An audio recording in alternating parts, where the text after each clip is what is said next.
Por atendernos acá en Más Noticias por América Tucumán. El gusto de saludarla. ¿Cómo está usted? Muy bien y un gusto de estar con todos ustedes. Bueno, Carmen, si había que consultar a alguien era usted hoy, en este día. ¿Cómo se toma el fallo de la Corte? ¿Cuáles son los plazos? ¿Qué puede pasar ahora? Bueno, son varios los escenarios posibles. Vamos a tratar de explicarle a la gente sintéticamente qué es esta resolución, que no es una resolución de fondo, sino lo que los abogados suelen denominar una sentencia interlocutoria. Y en esta sentencia lo que la Corte Suprema en síntesis ha dicho es que es competente ella en forma originaria, como lo establece la Constitución, porque constató dos cosas la Corte. En principio, que hay una contundente cuestión federal, lo que significa que está en riesgo la supremacía no solo de la Constitución local, sino de la propia Constitución nacional. Y la segunda, que había una grave afectación del sistema republicano en notas características de la República, como son la periodicidad en los mandatos, A ver, la igualdad de oportunidades para ocupar cargos públicos. Es lo que habilitó la competencia lugar para el derecho de defensa y la bilateralidad, pidió un informe circunstanciado a la provincia que tiene 5 fijar en esta acción de provincia puede hacer uso de los 5 días completos o hacerlo en menos tiempo y formular la presentación virtual.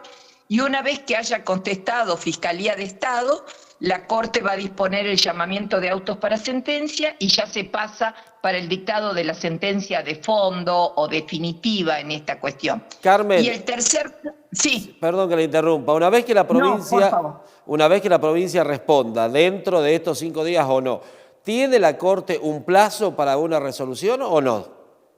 La Corte de Nación es el único tribunal en el país que no tiene plazo para resolver, Bien. porque esto debió haber sido regulado oportunamente por una ley del Congreso.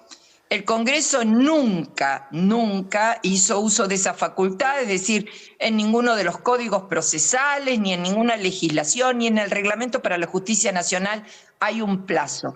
De todos Bien. modos, atento a la gravedad institucional que constató la Corte, tanto en esta causa como en la de San Juan, estamos persuadidos que la sentencia saldrá en un tiempo muy breve sobre el fondo del asunto. Eso sí, estoy prácticamente convencida.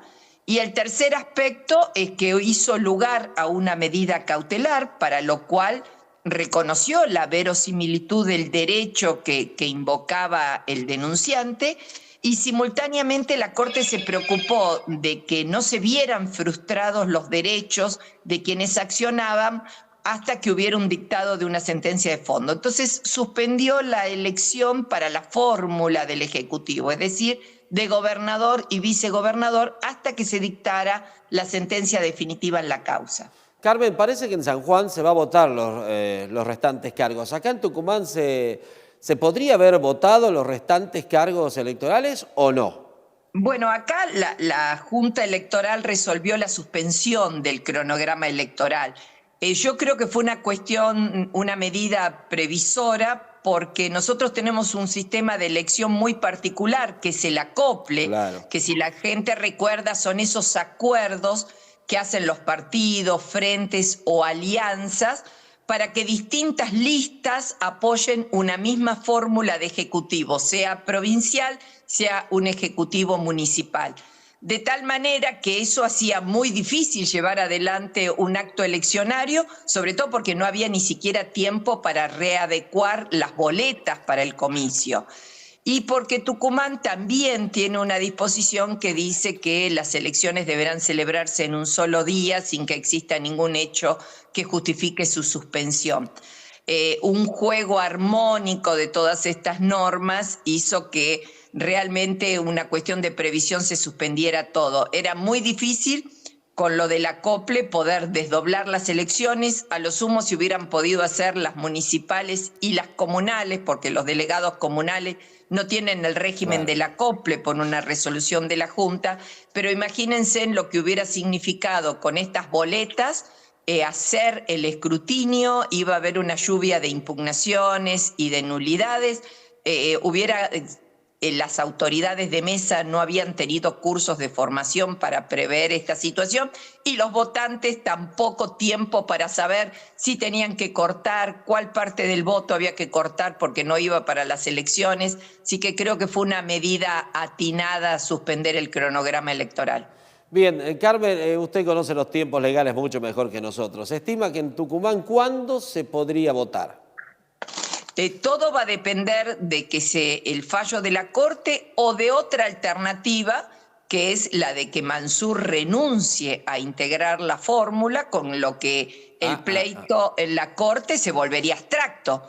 Ya no habría razón de ser para continuar con el juicio, pero sí habría que readecuar el cronograma porque imagínese, formar una nueva fórmula del Frente para la Victoria abriría el plazo nuevamente para que existan impugnaciones, oficializar la candidatura y después oficializar las nuevas boletas. Exactamente.